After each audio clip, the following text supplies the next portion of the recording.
보겠습니다. 오늘 말씀은 레위기서 우리 율법을 배우고 있습니다. 레위기서 19장 이제 오늘 들어갈 차례죠. 율법을 왜 배워야 됩니까? 바울은 율법을 이제 폐하러 왔다. 율법이 아니라 은혜다. 이렇게 하는데 아니에요. 그렇죠? 예수님도 내가 율법을 폐하러 왔는 줄 아느냐?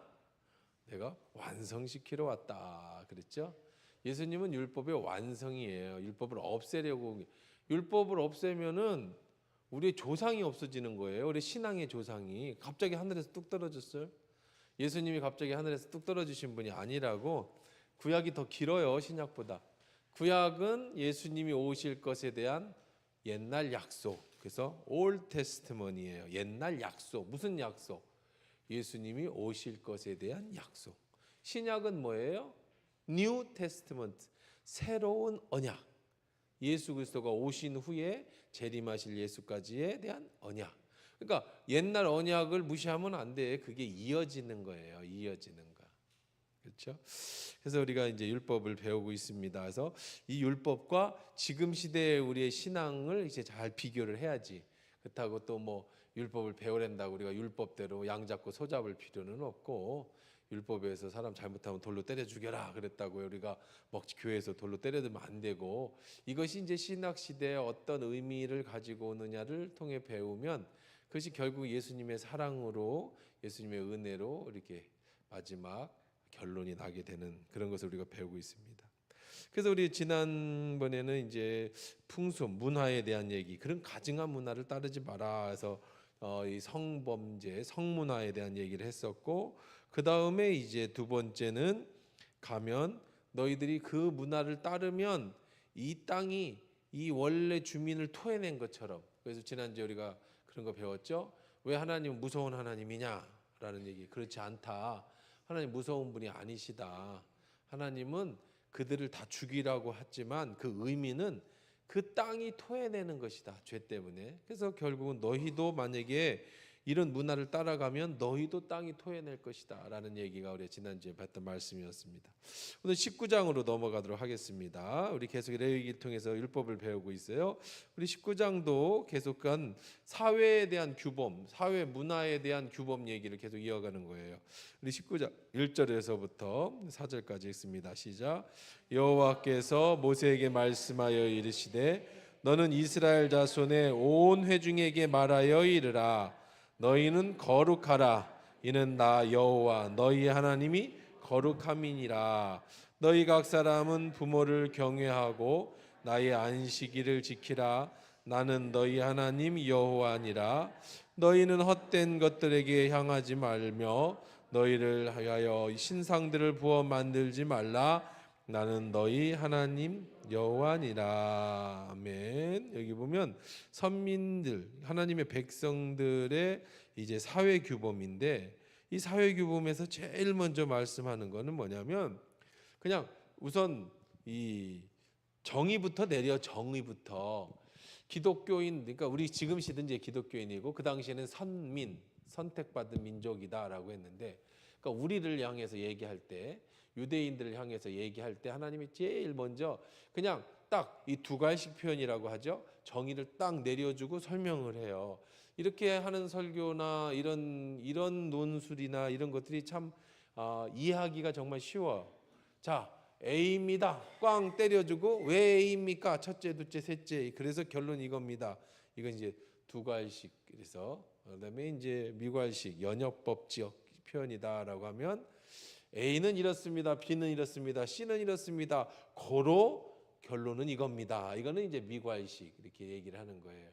근데 어떤 논증을 정확하게 탁 얘기해 주기 위해서 가장 그래도 효과적인 건 두 가지씩 표현, 두 가지씩. 그래서 여기서 우선 사회 규범을 얘기할 때 먼저 사회 규범에 대한 이 율법을 얘기할 때 한 단어로 결론을 얘기해요. 그리고 그거에 대한 설명을 해줘. 그게 뭐냐면은 바로 뭐예요? 여기서 보내선 거룩이라고 하는 단어예요. 이걸 설명하는 거예요. 이제 율법은, 그러니까 네가 어떤 사람이 되어야 되느냐? 선민은 누구냐? 한마디로 뭐 한 사람이다? 거룩한 사람이다. 왜 거룩한 사람이어야 되느냐? 너희가 왜 거룩한 사람이 되어야 하느냐라고 얘기하죠. 왜 너희가 거룩한 사람이 되어야 돼? 응? 그러니까 내가 거룩하니 너희도 거룩해야 된다. 그렇죠? 자, 너희는 거룩하라. 이는 나 여호와 너희 하나님이 거룩. 아들이 아버지를 닮아야 하잖아. 그렇죠? 이것처럼 하나님이 거룩하니 너희도 뭐 해야 된다? 거룩해야 된다. 그러면 이제 질문이 생기는 거예요. 그렇죠? 무슨 질문이 생겨? 거룩이 뭐예요? 거룩이 뭐야? 거룩이 뭡니까? 라고 하는 질문이 생기잖아. 거룩이 뭡니까?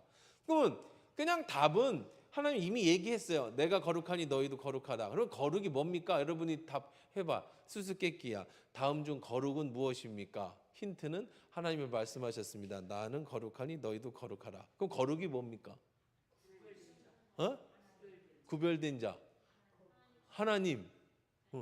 하나님을 그냥 닮는 게 거룩인 거지. 거룩이 뭡니까?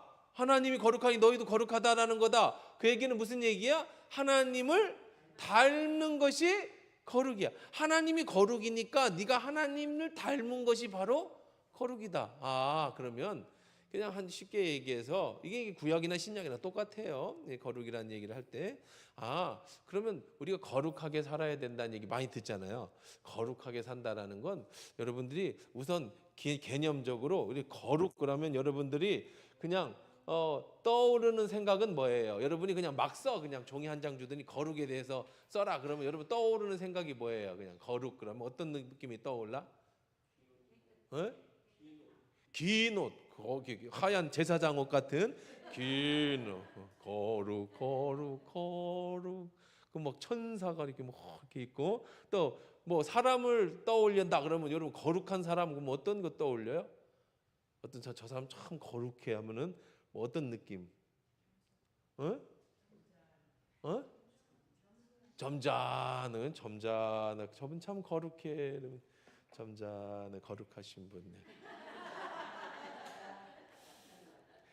고생이 많으십니다. 네. 거룩하고 이게 좀 왠지 거룩하면 이제 철삭거리지도 않고 막 뛰어다니지 말고 그렇죠? 양복 입고 깨끗하게 입고 거룩한. 근데 어쨌든 그건 거룩이 아니라는 거예요. 긴 옷을 입은 것도 거룩이 아니고 이렇게 청경책을 끼고 다니는 것도 거룩이 아니고 아이고 뭐 수고가 많아 이것도 거룩이 아니고 또 거룩하면 여러분들이 뭐 기도를 많이 하는 것이 또 떠오르자 그렇죠? 뭐 거룩해 갖고 하나님하고 막 형 동생 할 것 같고 막 그렇게 하나님한테 물어보면 막 바로 대답해주고 뭐 꿈에 막 나타나서 막 얘기해주고 저 사람 진짜 거룩할 것 같아. 또 거룩 그럼 또 여러분 뭐가 떠올라요? 뭐 성경을 한 뭐 1년이면 3독 4독 할 것 같고. 막 성경이 막 너달나다 그래 그냥 하도 봐가지고 그냥 빨간색 노란색 막 쳐 있고 막 그럼 거룩할 것 같고 그래 참 딱 봐도 근데 그건 거룩이 아니라는 거야. 그거는 어떤 거룩의 모습일 수는 있겠지.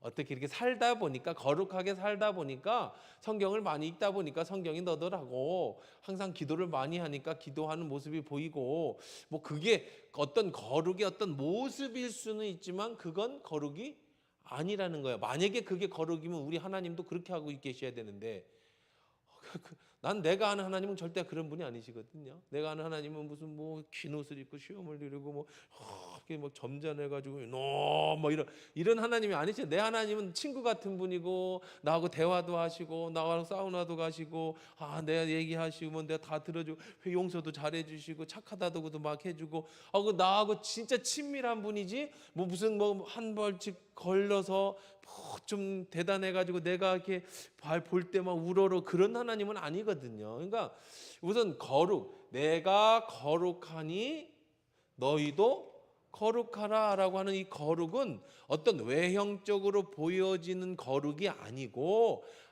하나님의 마음을 담고 하나님의 생각을 닮고 하나님을 생각하며 살아가는 한 사람. 아버지를 닮은 아들, 그렇죠?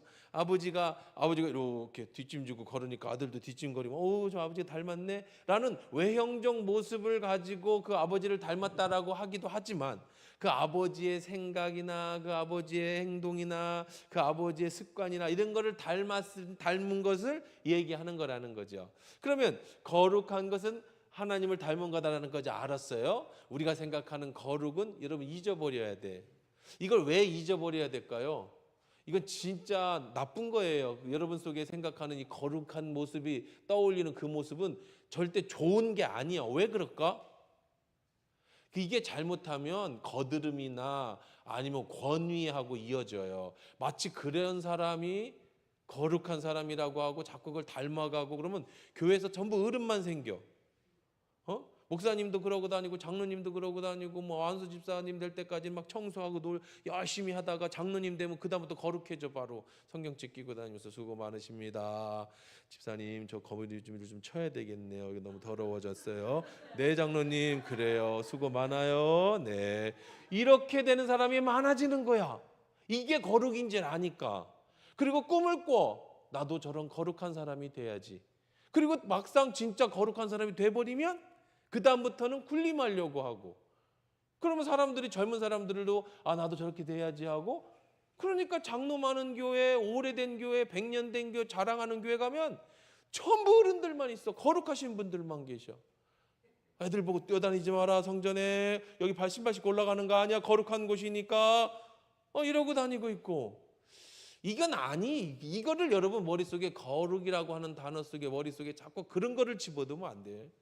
그러면 안 돼요. 거룩한 교회 목사가 넥타이를 매야지 수요일에 일하고 나오면 되겠어? 얼마나 멋있어, 그렇죠? 내가 오늘 패션을 좀 색깔을 좀 넣어봤는데 멋있잖아, 그죠? 안 거룩하잖아. 거룩하려면 어떻게 해야 돼요? 흰 와이셔츠에 넥타이를 매야지. 더워도 추워도. 그리고 항상 쫙 다려가지고 그렇게 머리도 기름 좀 쫙 발라갖고 누구 보면 아이고 목사님이세요. 진짜 목사님 같다. 뭐 이래야지. 철랑철랑거리고 다니면서 빗자루 들고 다니고 막 사람들하고 그냥 가서 놀러 다니고 그러면은 목사가 뭐 저러냐, 거룩하지도 않고. 그게 거룩이 아니라는 거예요. 이게 잘못된 거룩이에요. 그것 때문에 한국 교회가 망했어. 자꾸 교회가 왜 싸워? 왜 자꾸? 서로 그냥 자기가 거룩해진 사람들이 많아지니까 싸우는 거야, 교회에 대해서. 거룩은 일방적으로 예수님도 말씀하셨어요. 거룩이라는 거는 뭐냐면 네가 섬김을 받고 싶으면 어떻게 해라? 섬기는 자가 되라. 네가 높임을 받고 싶으면 어떤 사람이 되라? 남을 높여주는 사람이 되라. 그게 예수님이야. 그래서 예수님이 친히 제자들의 발을 씻어주시면서, 그런 거룩이 어디 있어요, 그렇죠? 누가 제자 높은 아랫사람이 윗사람의 발을 씻어주잖아요. 그러니까 베드로가 예수님 그러실 수 없습니다. 제가 제 발을 어떻게 씻습니까? 예수님께서 하신 말씀이 뭐예요? 내가 네 발을 씻지 않으면 너와 상관이 없다. 그래요? 그럼 내 몸도 씻어주세요. 참 베드로도 재밌는 사람이야. 그럼 목욕도 시켜주세요 했더니 발과 손을 씻은 사람은 다 깨끗해졌다. 그러면서 마지막에 이 말씀 하시고 싶어서 제자들의 발을 씻어준 거예요. 뭔 말씀하시고 싶었어요? 내가 선생이 되어 너희 발을 씻은 것처럼 너희도 다른 사람의 발을 씻어줘라. 내가 거룩하니 너희도 거룩하라는 말은 예수께서 친히 제자들의 발을 씻어준 것처럼 너도 발을 씻어줘라. 목사가 되면 더 네가 청소하고 네가 더 가서 사람들하고 아랫사람들이라고 하는 사람들하고 같이 어울리고 같이 해라. 그게 거룩이다. 장로가 되면 주일학교 가고, 장로 되면 신발 정리 다 하고, 장로의 화장실 청소 다 하고, 굳은 거 다 하는 것이 장로지. 먼지 저기 저 먼지 저기 봐라, 먼지 저거 봐라. 내가 안수 집사 때는 여기 교회 내가 다 했다. 내가 이거 요즘 안수 집사들 젊은 애들은 왜 이러는지 모르게. 이건 거룩이 아니라는 거예요. 절대로 그래요. 여러분, 거룩이라고 하면 하나님이 내가 거룩하니 너희도 거룩하라. 그럼 그 거룩이 뭡니까? 네가 생각하는 이런 게 거룩이 아니다. 하나님의 성품, 예수님. 그럼 뭐 하나님은 좀 우리가 조금 구약 시대였다면 신약 시대, 예수님이 행하신 일, 그것처럼 너희도 그것을 따라가는 거야. 그걸 제자가 되는 거라고 하죠.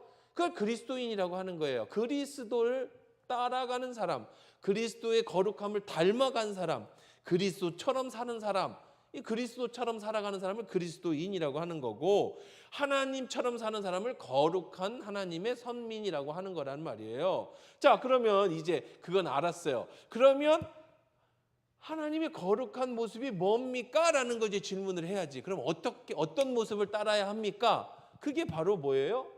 율법인 거예요. 율법. 하나님의 모습은 이거다. 그러니 너희는 율법을 지켜라. 그것이 곧 거룩해지는 것이다. 율법. 그러나 이제 율법이 이제 이렇게 시작은 했는데 나중에 이제 이 율법이 많이 퇴색하죠. 오히려 율법을 이용해서 나는 율법을 지키는 거룩한 사람, 너는 율법을 지키지 못하는 뭐예요? 죄인. 이게 오히려 그러지 말라고 하나님 닮으라고 율법을 만들어줬더니 인간들이 이걸 거꾸로 이용해요. 나는 율법을 지키니까 의인, 너는 율법을 못 지키니까 죄인. 그러니까 넌 죄인된 너는 나를 섬겨야 해. 이렇게 되는 게 바리새인들이고 서기관들이 이런 모습이 나와요. 그러니까 예수님이 나중에 이 회칠한 무덤 같은 놈들아, 그래서 회칠한 무덤이라는 게 뭐예요? 우리나라 무덤은 좀 그렇지만 이제 우리나라도 그런가 모르겠습니다만은 이 그 평토장입니다. 평토장한, 그러니까 우리처럼 이렇게 본봉을 안 세우고 바닥에다가, 그리고 이제 그 다음에 회를 발라. 회가 뭐죠? 하얀색이죠, 하얀색. 그 회를 바르는 이유는 여기가 무덤이니까 밟지 마라, 가까이 가지 마라. 무덤 옆에 부정해지니까 그런 모양도 있고, 또 여러 가지 깨끗하라고 하는 회를 발라. 근데 겉은 깨끗해. 근데 그 속에는 뭐가 들어있어요? 시체가 들어요. 더러운 게 들어있다는 거예요. 그러니까 바리새인들한테 니들의 모습이나 행동은, 율법을 따르는 모습은 마치 회를 칠한 것처럼 허해가지고 사람들이 와, 정말 저분은 거룩한 분이야 라고 보지만 네 속에는 뭐가 들어있는 거야? 식체가 들어있는 거다. 이게 바리새인들한테 하는 얘기잖아요. 오히려 이제 율법을 잘못 이용해서 하나님 앞에 거룩해야 되느라고 하는 율법을 그들이 잘못 이용을 하죠. 그리고 이 율법을, 하나님이 거룩이라고 하는 게 100이라고 하면 하나님 앞에 이 나갈 수 있는 인간이 몇 점이나 나갈 수 있을 것 같아요? 율법을 가지고. 하나님의 기준이 100이라면 율법으로 몇 점이나 맞으면 하나님의 기준에 맞을 수 있겠어요? 못 맞춘다고. 못 맞춰. 하나님의 기준을 어떻게 맞추냐고. 그럼 하나님의 기준이 안 맞으니까 율법은 결국은 하나님 앞에 거룩해질 수 없는 거라고요. 이제 복잡한 얘기는 뒤로 가고, 그럼 우리는 율법을 통해서 하나님의 거룩이 뭡니까? 이것이 신약시대 예수님 어떻게 말씀하셨습니까를 찾아보는 것이 이제 계속 이어지는 말씀입니다. 자, 그럼 보십시다. 자, 그러면 거룩하라 여호와 하나님. 그러므로 첫 번째는요. 자, 인간 사이에서 거룩한 건 뭐냐? 첫 번째가 뭐예요? 3절에 너희 각 사람은 부모를 뭐해라? 경외해라. 여러분, 부모를 경외하는 효죠, 효.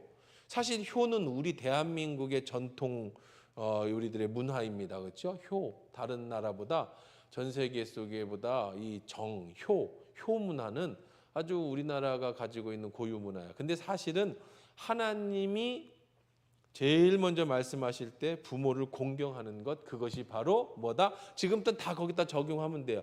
부모를 공경하는 것이 바로 거룩이다. 우리가 100% 지킬 수는 없다고 그랬어요. 그러나 이 구약의 율법의 기본은 알아야지. 그리고 그것이 예수님 시대에 온 얘기를 알아야 되잖아요. 근데 기독교인의 근본은 하나님이 중요하게 여기는 것 중에 하나는 바로 효예요, 효. 근데 우리는 죽은 조상에게는 절하지 않습니다. 너희들이 살아있는 부모에게 잘해라. 그럼 여러분, 많은 분들이 어버이날이나 이때쯤 주간이 되거나 이렇게 효를 설교를 하면 사람들 마음에 이런 생각을 가지는 분들이 참 많아. 무슨 마음을 가지냐면 부모가 다 와야 효지. 이런 생각을 가져. 왜? 하도 부모한테 상처를 많이 받은 사람들.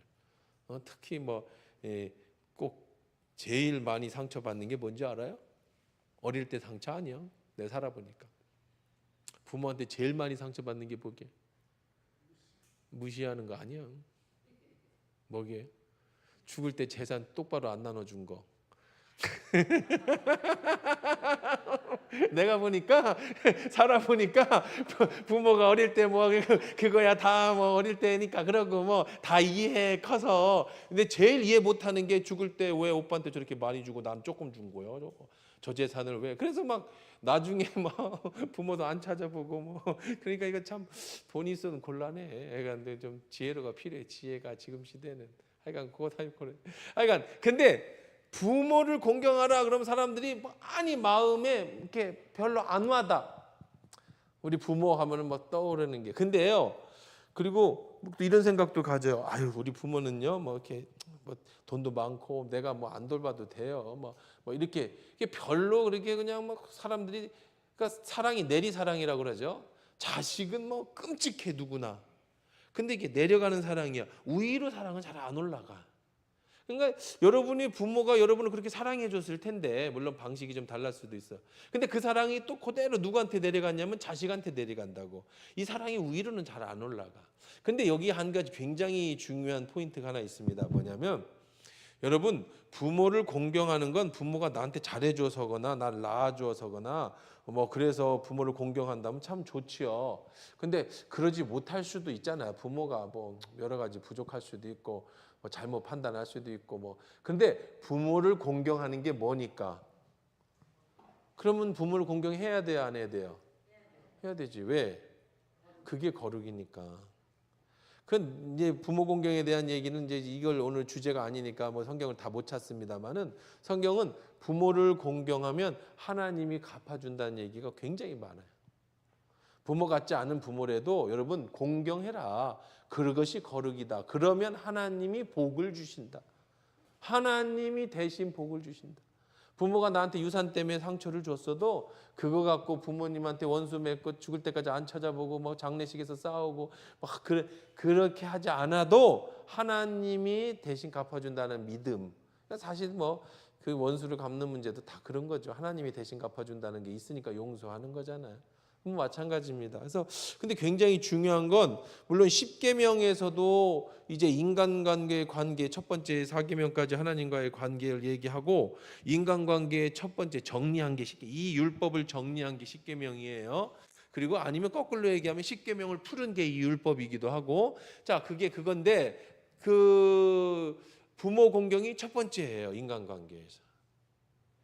그러니까 이제 여러분 뭐 다 돌아가셨으면 어쩔 수 없지만 연로 하셔도 뭐 옛날에 나한테 어떻게 했든 간에 뭐 재산을 어떻게 했든 간에 돌아가시기 전까지 돌아가신다면 어쩔 수 없어. 조상 잘 모셔봐야 그거는 성경적이지 않아요. 그거는 뭐 이미 하나님 품에 가신 거니까 그러니까 살아계실 때 잘하세요.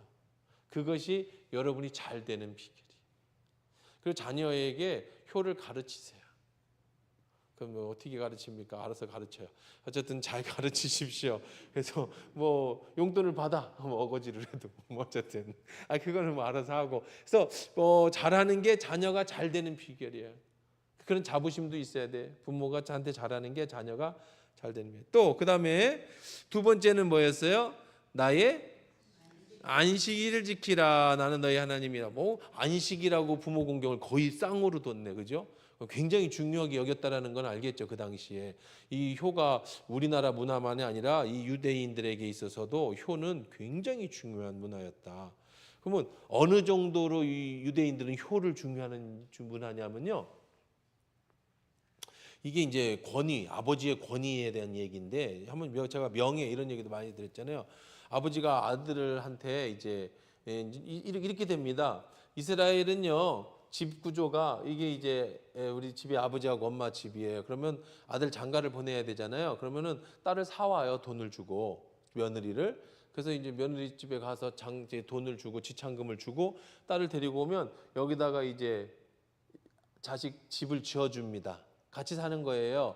그래서 이제 약혼을 하고 아들은 그 딸과 며느리와 함께 살 자기 집을 지어요. 그래서 이제 이 비유가 예수님이 집지로 간 비유예요. 내가 천국에 가서 집 다 져놓으면 너 불러 올게. 그랬잖아요. 내가 하늘나라에 가서 니들 집 져놓고 부르러 올게, 그런 얘기 하잖아요. 예수님도. 그 비유가 이 비유야. 이 신랑 신부 비유는, 결혼식 비유는, 이거 여러분들 결혼식 비유 많이 나오죠. 열 처녀가 뭐 신랑을 기다렸다, 뭐 이런 비유, 뭐 처녀가 뭐 동전을, 드라크마를 잃어버렸다, 뭐 이런 비유. 이게 다 결혼 비유거든요. 그리고 이제 뭐 약혼하러 가고, 뭐 마리아하고 뭐 요셉이 정혼했지만, 약혼을 했지만 아직 결혼을 안 했잖아요. 그런데 임신을 했죠. 이게 다 결혼이거든요. 유대인의 결혼 문화예요. 결혼 문화가 뭐냐면 먼저 약혼을 해요. 그리고 그 다음에 뭐를 줘요? 집을 줘요. 집이 다 지면 신부를 뭐 하러 와요? 데리러 와요. 그때 결혼식을 해요. 그러면 이제 신부 올 때, 신랑 올 때까지 기다리는 거죠. 그러면 이제 여기가 아버지 집, 아들 집 다 지어요. 이렇게 집을 이렇게 짓고 삽니다. 그리고 이제 이쪽에 삼촌 집, 삼촌만 있으면 삼촌의 조카 집, 이렇게 같이 군락을 이루고 살아. 그럼 여기 아버지가, 대장 아버지가 있을 거 아니에요. 할아버지든 누구 대장이 하나 있어요. 삼촌 내고 뭐고 다 아직 집장촌을 이루니까. 그러면 이제 여기 집이면 여기가 이제 터야, 터. 그러면 이스라엘 백성은요, 출애굽을 하고 나서 터를 정해줬어요. 여기서부터 여기 너희 땅, 이렇게 말뚝을 박아줬다고. 그래서 이 땅은 사고 팔지 못하게 했어요. 근데 어쩔 수 없이 팔게 됐을 경우는 희년 제도가 있어서 돌려줘야 되고, 그리고 저 땅을 만약에 누구한테 팔아먹는 건 굉장히 부끄러운 일이에요. 이게 왜 그러냐? 이거는 내 땅이 아니고 가문의 땅이라고 하는 거야. 이스라엘에 있어서 땅은 하나님이 주신 거고, 이건 팔 수 없는 거예요. 지계석으로 옮기지 말라고 했어요. 그러면 이제 이렇게 전부가 됐잖아요. 그러면 이제 아침에 아버지가 조회를 해요. 그러면 여기에 쭉 모여. 아버지가 이게 단상에 올라와 있고, 그럼 70명도 모이고 100명도 모여요. 왜냐면은 삼촌네이 또 출가 외인 안진 집은 뭐가 그냥 집산촌을 이루고 사니까. 그리고 함께 여기를 같이 농장을 짓는 거예요. 자기 땅이 없어요. 그래가지고 나온 수확을 공평하게 나누어 주는 거야. 이렇게 살아요, 이스라엘 사람들은. 그럼 아침 조회를 해요. 조회를 하면 아버지가, 첫째야, 니들은 애들 데리고 저 위에 동네 거기 있는 밭 있지? 네, 거기 가라. 네. 둘째야, 너는 아래 거기 있지? 너 거기 가라. 네. 유대인들은요, 삼촌도 있고 다 있는 100명이 되는 식구들 중에 아버지가 아침에 일할 곳을 딱딱딱 정해줍니다. 그럼 거기 가서 일을 하는데, 이게 성경에 나오는 얘기예요. 첫째가 아버지가, 야, 너 오늘 저기 가서 일해? 그래서 네, 그랬어요. 둘째야, 너 밑에 가서 그 일해? 그랬더니 둘째가 이렇게 얘기하는 거야. 아버지, 조회 시간에, 설교 시간에 질문하는 것처럼 조회 시간에 아버지 부르는 건 굉장히 이상한 거예요.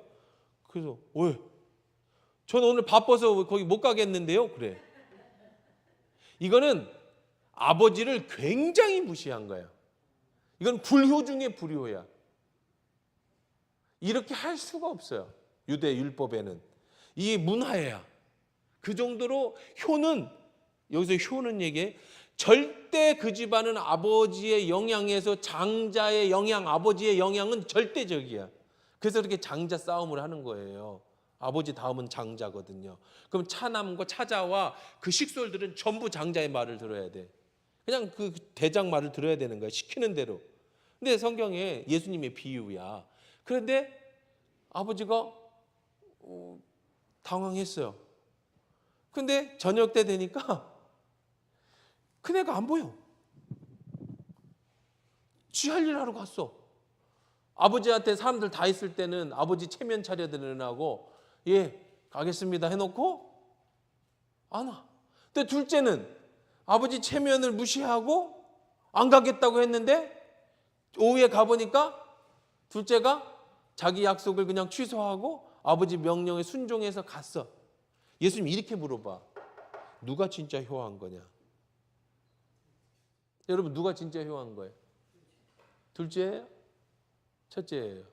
아버지 명예를 인정해주고 아버지 그냥 가겠습니다. 원래는 어떻게 되냐면 네 하고 뒤에 끝나고 나서 아버지 제가 오늘 좀 갔다 와야 되는데 갔다 와도 되겠습니까? 그러면 그때 아버지가 그래 그럼 갔다 와 하면 그렇게 해야 되는 거예요. 뭐 특별해. 그 앞에서는 절대 아니요라고 하면 안 되는 게 유대인의 명령이에요. 그런데 거기서 대놓고 아니요 해버린 거야, 아들이. 근데 저녁에 가보니까 아니요 한 애는 일하고 있고 얘 한 애는 놀러 가버렸어. 누가 진짜 효한 거냐 물어봐, 예수님이. 여러분, 누가 효한 거예요? 둘째예요? 사람들 많은 데서 아니요 하는 게, 그래도 행동을 그렇게 했으니까. 예수님이 왜 이 비유가 뭐냐면, 유대인들이 말하는 그 바리새인들이나 아니면은 뭐 사두개인이나 이런 사람들이 겉으로는 하나님을 위하는 척하면서, 겉으로는 하나님을 존경해 주는 것처럼 하면서 뒤로는 지 할 일 다 해버리고, 죄인이라고 하는 자들은 사실 율법을 못 지켜. 안식일에 양쳐야 되는 사람들은 안식일을 못 지켜요. 창녀들은 성전에 못 갑니다. 이건 죄인이라 못 들어와요. 이런 사람들은 다 죄인이야. 세리들은 죄인으로 여깁니다. 사람들 받아다가 로마에 갔다. 이런 사람들은 다 죄인이야. 그런데 겉으로는 아버지를 거역하는 것 같아. 응? 율법을 지키지 않고, 대놓고 율법을 안 지키고, 안식일에도 안 지키고. 그런데 예수님의 말씀을 따라 순종한단 말이야. 그러면 진짜 누가 효하는 자냐? 예수님의 질문이. 겉으로는 그런 척하면서 뒤로 가서는 제멋대로 사는 사람이 많냐? 겉으로는 거룩한 척하면서 뒤에 가서 똑같은 말이네. 겉에 보기에는 천찮아 보이고 믿음 없는 것 같은데, 저 사람도 교회 다니나 할 정도로 믿음 없어 보이는데 그의 삶은 진짜 정말 그리스도인으로 살아간 사람이 진짜냐? 뭐가 거룩이냐? 재미있는 말씀이죠. 이게 거룩에 대한 얘기예요. 그래서 부모 공경은 그렇게 그 정도로 유대인들에게 있어서 부모 공경은 그 정도의 그런 위력을 갖습니다. 우리나라도 그러니까 부모 공경을 잘해. 그러니까 어쩌면 우리가 부모 공경을 잘해서 우리나라가 복을 받았는지도 모르겠어요. 이게 효라고 하는 개념이 사실 전 세계에 우리나라만큼 있지는 않아요. 뭐 호주든 미국이든 캐나다든 뭐 일본은 잘 모르겠습니다만, 제가 아는 그 선진국이라는 나라는요, 부모가 나이 들은 거 애가 결혼하고 철저하게 따로 살아요. 부모가 아프다고 해서 돌보는 일은 없어요. 부모는 그냥 부모고 자식은 자식이야. 절대 부모가 힘들다고 돌보는 일 없어요. 그게 이제 외국의 문화야, 문화. 근데 우리나라는 그렇지는 않죠. 뭐 옛날에 뭐 손가락을 잘라서 아버지 피를 넣어드려서, 누가 또 그것도 신부님 그 강의 들어보니까 그러더라고. 옛날에는 연료문도 세워드리고, 아버지한테 뭐 효를 해서 손가락 잘라서 살려드리고, 그런 효가 있었는데 지금은 이런 게 없어졌다, 라고 하는데, 잘 생각해 보래. 그때 죽어가는 아버지는 45살 36살 아버지, 18살 아들, 16살 며느리, 16살 며느리가 36살 어머니 봉양하고, 왜? 60대면 다 죽었어. 그러니까 그때 노인은, 병든 노인은 지금 나이로 45살, 많이 늙어야 55살. 그리고 효 해봐야 몇 년 했냐고, 몇 년.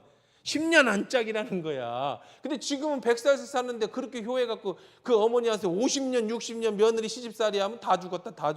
누가 그 얘기는 하대. 그것도 일리가 있어, 그지? 너무 오래 사니까 효도 빨리 죽어야 효지. 이거 뭐 효에 자식이 효하라고 그랬다고 막 10년 정도 최고 하면 모르겠지만 막 30년, 40년 효하라고 그러면 그 자기 생활도 있는데 뭐 그런 얘기는 어쩐 적당히 할게, 여러분.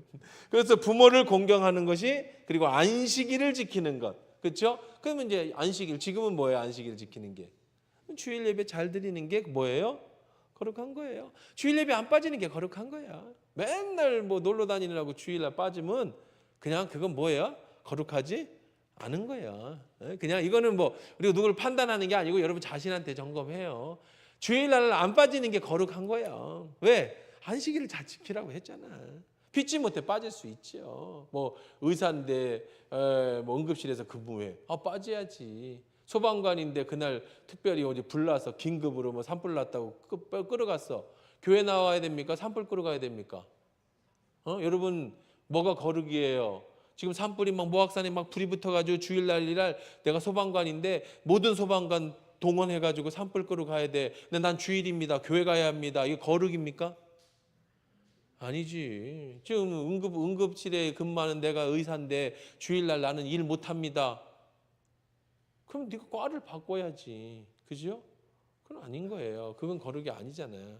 근데 안식일 뭐 그런 거 아닌데 뭐 해외여행 뭐 1년에 한 내가 얘기했죠. 1년에 한 번, 2년에 한 번 온 가족이 아버지 팔순에 맞아서 간다는데 목사님 가야 됩니까?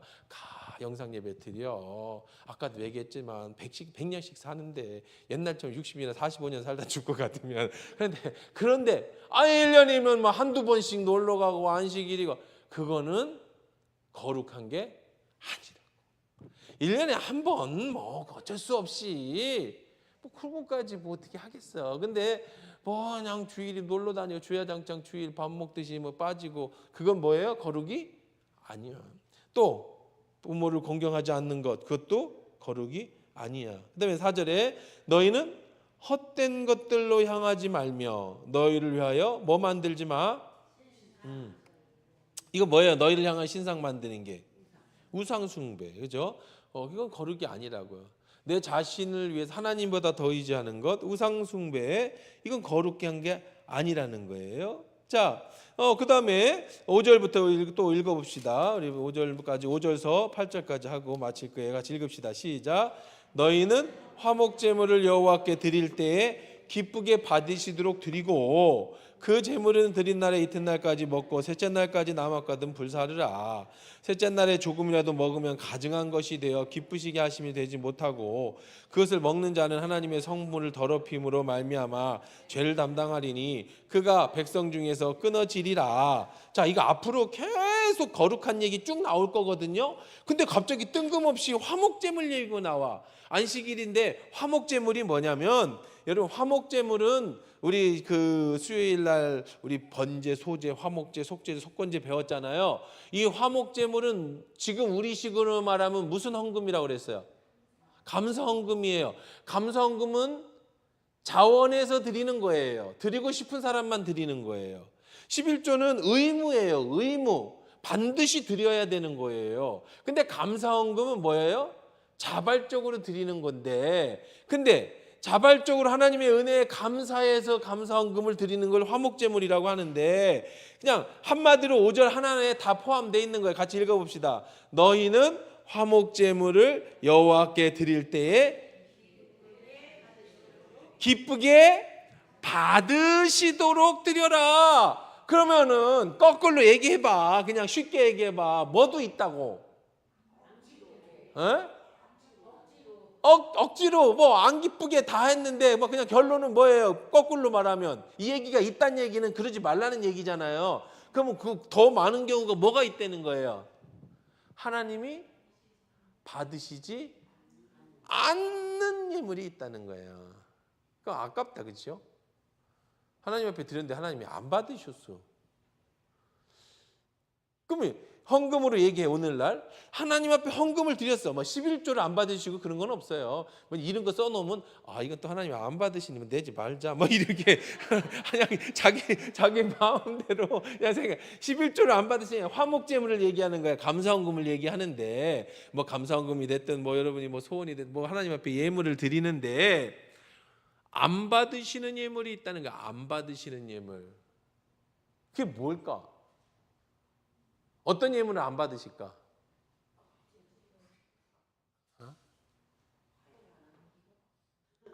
어떤 예물을 안 받으신다는 거예요? 뭐 물론 뭐 안 받으시는 예물이 많겠지. 사람 죽여갖고 갖고 온 예물을 받으시겠어요? 사람이 그죠? 훔쳐갖고 드려진 예물을 안 받으시겠지. 뭐 그런 이제 일방적인 얘기 말고 그냥 내가 헌금을 드리는데 감사 헌금을 드리는데 안 받아. 어떤 걸까? 여기 있잖아요. 정답이 뭐예요? 하나님이 기쁘지 않은 재물이 있다고요. 그럼 하나님이 기쁘지 않는 예물은 뭐냐? 그냥 여기 써 있잖아요. 여기. 자, 화목제물을 여호와께 드릴 때 어떻게 받으시도록 드려라? 기쁘게 받으시도록 드려라. 어떻게 하나님이 기뻐하실까? 어떤 예물을 하나님이 기쁘게 받으실까?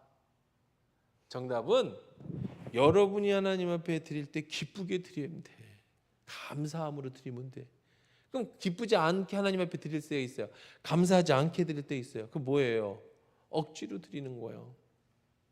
뭐 내가 이렇게 드리면 사람들이 날 좀 받아주겠지? 뭐 저 사람 헌금 많이 하는 사람이야. 내가 이렇게 내면은 목사님이 좀 알아봐 주겠지?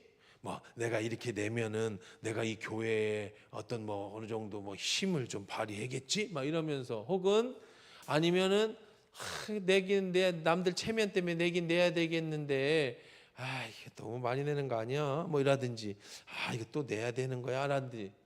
결론은요, 저 쉽게 말씀드릴게요. 뭐 11조야 뭐 아까도 얘기했지만 당연히 내야 되지만 앞으로 여러분이 헌금을 드리는 자세는 뭐냐면 반드시 기쁘게 드리세요. 왜냐? 기쁘게 드리지 않는 재물, 하나님이 받지 않는 재물은 아까워. 냈는데 안 받으시면 얼마나 아까워. 그렇지 않아요? 하나님 앞에 드렸는데 안 받으시면 얼마나 아깝냐고. 근데 이게 왜 갑자기 근데 19장 이제 계속해서 이제 우리가 율법에 대한 얘기를 중요한 얘기 막 성문제 얘기하고 뭐 그 나라 뭐 문화 얘기하고 그다음에 오늘 부모 공경하고 안식이라는 중요한 얘기하고 하다 말고 갑자기 왜 뭐 화목제물 기쁘게 이것도 막 5절, 6절, 7절, 8절이나 이렇게 뭐 그래서 이제 화목제물에는 뭐 셋째 날 맘먹거든 불사르고 왜 그렇게 넣었을까요? 여기에 왜 중요하게 이렇게 길게 넣었을까? 별거 아닌 것 같은데 뭘까요? 하나님의 거룩은 뭐냐면은요. 거룩은 뭐냐면 하나님은 여러분의 마음을 받으신다는 걸 본다는 거예요. 헌금을 보는 게 아니라고. 액수를 보는 게 아니라고. 부자는 많이 내는 거고 없는 사람은 가난하게 내죠. 하나님이 그걸로 판단하는 게 아니라 뭘 보시는 거예요? 네 마음이 기쁘지 않은 건 내지 마. 왜? 내봤자 복 없어. 내봤자 내가 안 받아. 그러면 하나님이 내지 말라는 의미가 아니죠. 내라는 거죠. 어떻게 내라? 기쁘게 내라. 그러면 내가 갚아줄게. 여러분들 늘 신앙생활 할 때 단순히 그냥 뭐 헌금 기쁘게 내라는 걸로 그치지 말고 여러분의 마음을 하나님을 기쁘시게 드리세요. 뭐가 됐든 수요 예배 나올 때도 기쁘게 나와요. 바까 피곤한데 또 목사님 또 찾으면 어쩌지? 바까 어차피 갈 거면 어떻게 나와라? 기쁘게 나와라. 봉사할 때도 나만해. 진짜 우리 뭐 청소하는 사람 나밖에 없어 이러지 말고 하나님 안 받으시면 뭐하러 해 그거를. 어떻게 해라? 기쁘게 해라. 하나님이 다 보신다는 거야. 그러니까 뭘 해도 거룩은 뭐냐면 하나님이 네 마음을 보시니까 기쁘게 해. 딴 사람이 널 어떻게 보고 그런 거 신경 쓰지 말고 내까 말까 이거 남들 어떻게 생각 이러지 말고 그냥 뭘 하든 하나님을 화목제는 감사해야 돼. 감사할 때는 무조건 뭐로 해라? 기쁘게 해라. 와중에 하나님이 뭐라고 말하냐면 8절에 시간 없어서 안 읽었습니다만은 그것을 먹는 자는 여호와의 성물을 더럽힘으로 말미암아 죄를 담당하리. 화목제물 내놓고 나중에 뭐를 담당하게 돼? 죄를 뒤집어서 온통 백성 중에서 끊어지리라 말이지. 왜 내놓고 그런 사람 있었지. 누구? 아나니아 삽비라. 왜 내놓고 저주받아 죽었냐고. 그러면 안 되니까 하나님 그러시진 않겠지만 뭘 하든 뭐 해라? 기쁘게 해라. 오늘 말씀 정리해 보십시다. 오늘은 19장 이제 실질적인 선민의 사회규범법을 얘기해요. 지금까지는 이제 전체적인 그 이스라엘 백성의 문화에 대한 얘기를 했다면 실질적인 19장부터는 사회규범법인데 첫 번째는 통틀어서 시작하는 단어는 거룩이야. 그럼 뭐가 거룩입니까? 하나님을 닮아가는 게 거룩입니다. 그럼 하나님을 거룩하게 닮아가기 위해서 뭐 해야 됩니까? 첫째는 하나님을 닮는 속성은 부모를 공경하는 것이다. 그러면 하나님이 갚아주신다. 두 번째는 안식일, 주일 예배를 잘 참석해라. 그것이 거룩이다. 세 번째는 너의 마음, 뭐 이게 우상 숭배 이거는 뭐 많이 나오니까 그렇다 우상 숭배하지 마라. 네 번째는 너의 마음을 주께 드려라. 화목 제물을 드리면서 하나님이 받으시지 않는 제물을 드리면 얼마나 아깝냐. 뭘 하든지 뭐하게 해라. 기쁘시게 하나님을 기쁘시게 하는 일을 해라. 기쁘게 해라. 오늘 말씀 생각하면서 기도하십시다.